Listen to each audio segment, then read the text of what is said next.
Bismillahirrahmanirrahim. Assalamu alaikum 10th class. I hope you all are good.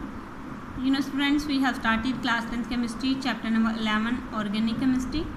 In the previous lecture we have discussed the sources of organic compounds और इसमें हमने देखा कि animals और plants जो हैं वो मेजर सोर्स हैं ऑर्गेनिक कंपाउंड्स का.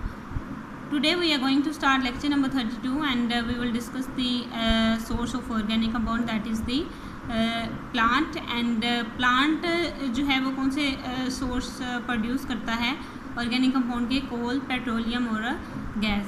और आज हम इसमें से कोल को डिस्कस करेंगे. कोल क्या है, इसकी फॉर्मेशन क्या होती है, इसकी टाइप्स के बारे में. ठीक है, तो कोल क्या है? कोल जो है ये ब्लैकिश कम्प्लेक्स मिक्सचर होता है कार्बन का, हाइड्रोजन का और ऑक्सीजन का. इसके अलावा इसमें नाइट्रोजन और सल्फर भी जो है वो स्मॉल अमाउंट में प्रेजेंट होते हैं.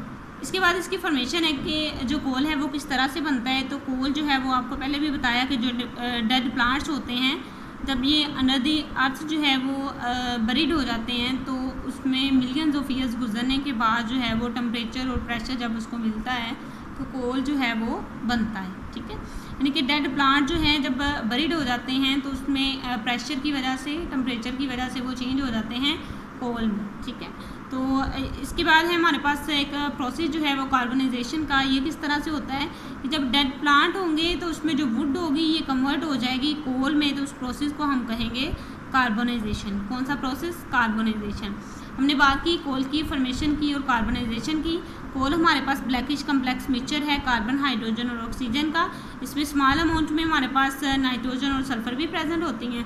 इसके अलावा फॉर्मेशन इसकी बात की कि कोल जो है ये बनता है डिकम्पोजिशन डेड प्लांट से जब ये बरीड हो जाते हैं अंडर द अर्थ क्रस्ट और इसमें मिलियंस ऑफ ईयर्स जब गुजर जाएंगे इसको हाई प्रेशर और टेम्परेचर मिलेगा. इसके बाद है जो हमारे पास वुड होगी जब ये कन्वर्ट हो जाएगी कोल में, इस प्रोसेस को हम कहेंगे कार्बनाइजेशन. और इसके बाद ये वाला जो प्रोसेस है ये स्लो प्रोसेस होता है और ये बायोकेमिकल प्रोसेस होता है और इसमें जो है वो हाई टेम्परेचर और हाई प्रेशर चाहिए, लेकिन एब्सेंस ऑफ एयर में जो है ये प्रोसेस होता है. ठीक है, तो अगर हम देखें तो 40% कार्बन जो है ये वुड में होती है. तो इस कार्बन की बुनियाद के ऊपर हम इस जो प्रोसेस है ये हमारे पास जो कोल है इसको डिवाइड करते हैं 4 टाइप्स में कार्बन कंटेंट के लिहाज से. ठीक है, तो जो हमारे पास कोल है इसकी 4 टाइप्स होती हैं: पीट, लिग्नाइट, बिटुमिनियस और एंथ्रासाइट. ये 4 टाइप्स हैं और आज हम यहाँ पर इसमें देखेंगे कि कार्बन जो है वो कितनी मकदार में इसमें प्रेजेंट होती है और इसके अलावा जो है इसका कुछ यूज़ भी देखेंगे कि ये कहाँ कहाँ पर यूज़ होते हैं. ठीक है, तो सबसे पहले हमारे पास यहाँ पर जो दी गई है टाइप वो है पीट. पीट जो है इसमें 60% जो है वो कार्बन की मकदार जो है वो प्रेजेंट होती है. ठीक है, कितनी मकदार इसमें प्रेजेंट होती है? 60% जो है वो इसमें कार्बन प्रेजेंट होती है और इसको कहा जाता है कि ये इन्फीरियर क्वालिटी है कोल की. ठीक है, क्योंकि इसमें जो है वो सबसे पहले जो है वो पीट बनता है. कोल जब बनता है ना तो सबसे पहले पीट बनता है. ठीक है, और उसके बाद जो है वो लिग्नाइट बनता है. इसमें जो है वो बहुत 60% कार्बन होती है और इसको कहा जाता है कि ये इन्फीरियर क्वालिटी होती है कोल की. ठीक है, और ये भट्टे वगैरह जो होते हैं वहाँ पर यूज़ होती है.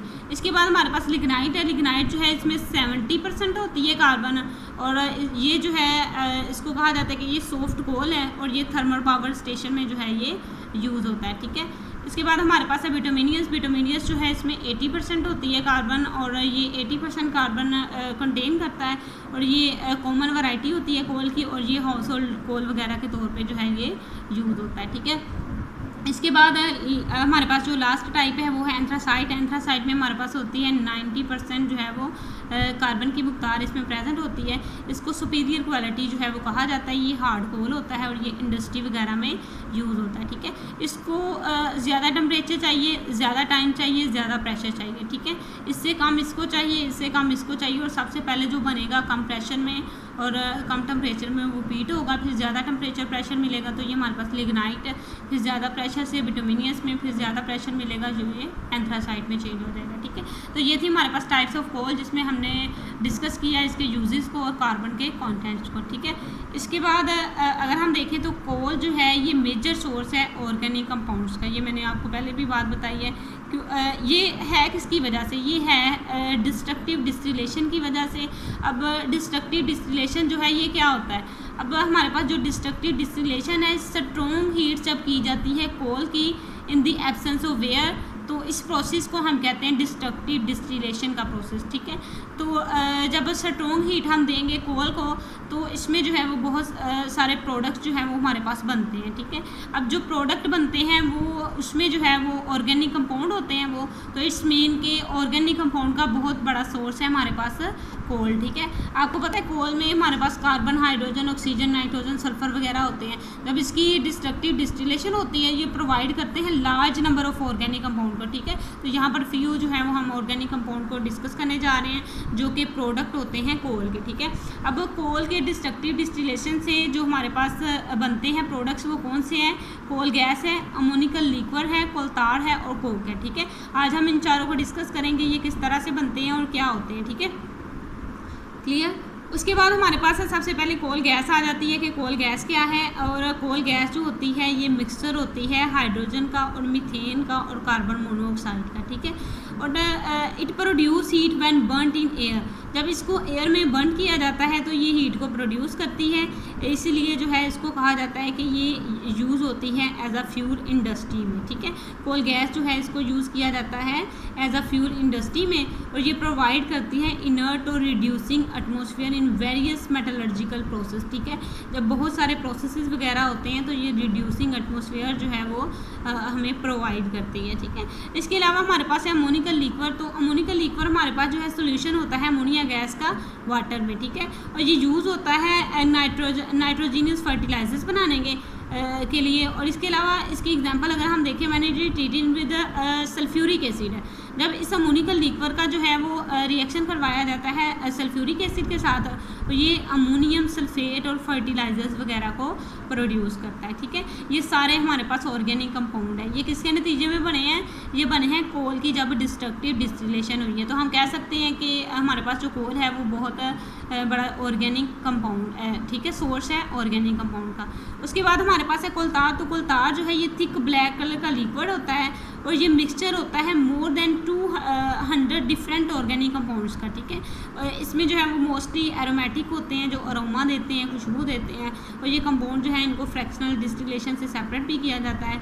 और इसमें जो है वो मोस्ट इंपॉर्टेंट एरोमेटिक कंपाउंड अगर हम बात करें तो इसमें कौन से प्रेजेंट होते हैं वो है बेंजीन, फिनोल है, टोलीन है, एनिलीन है। इस तरह से ये केमिकल जो हैं यूज़ होते हैं सिंथेसाइज करने के लिए।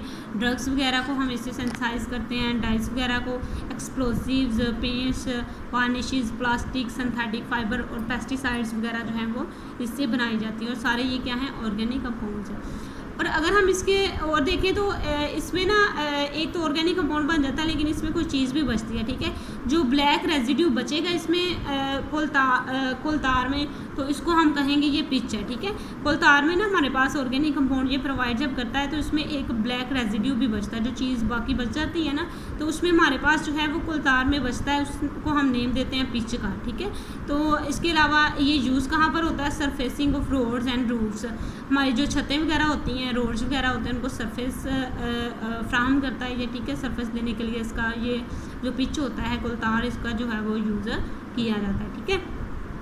लास्ट हमारे पास कोक जो है वो कहाँ पर यूज़ होता है? अगर हम इसकी बात करें तो इसमें 98% जो है वो कार्बन की मकदार जो है वो प्रेजेंट होती है, ठीक है।